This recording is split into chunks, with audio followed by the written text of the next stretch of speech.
Hello అండి. పప్పు, రసం, సాంబార్ ఎందులోకైనా super crispy, super tasty catering style బెండకాయ ఫ్రై అండి. టేస్ట్ అయితే చాలా బాగుంటుంది. కరకరలాడుతూ భలే బాగుంటాయి.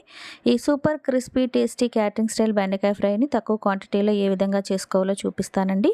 ఒక పావు కేజీ బెండకాయలు, 3 స్పూన్ల వరిపిండి, 2 స్పూన్ల శనగపిండి, రుచికి సరిపడా ఉప్పు, కొంచెమంత పసుపు, 1 స్పూన్ చికెన్ మసాలా పౌడర్, కొంచెమంత కారం వేసుకొని ఫస్ట్ దీని అంతటిని బాగా కలుపుకున్న తర్వాత కొంచెం కొంచెం వాటర్ వేసుకొని ఈ విధంగా కలుపుకోవాలండి. డీప్ ఫ్రైకి సరిపడా ఆయిల్ పెట్టుకోవాలి. తక్కువ క్వాంటిటీ కాబట్టి ఆయిల్ అనేది తక్కువే పడుతుంది. ఆయిల్ హీట్గా ఉండాలి. హై ఫ్లేమ్లో పెట్టుకొని అలా కలుపుకుంటూ ఈ కలర్ వచ్చేంత వరకు ఫ్రై చేసి ఒక ప్లేట్లోకి వేసేసుకోండి. అలాగే వేపుకున్న వేరుశెనగ పలుకులు, వేపుకున్న జీడిపప్పు, వేపుకున్న కరివేపాకు వేసేసుకొని సర్వ్ చేసుకుంటే రసం, పప్పు, సాంబార్లోకి super crispy, super tasty catering style బెండకాయ ఫ్రై రెడీ అండి. నచ్చిందా? నచ్చితే మీరు కూడా ట్రై చేయండి. ప్లీజ్ నా ఛానల్ అయితే సబ్స్క్రైబ్ చేయండి.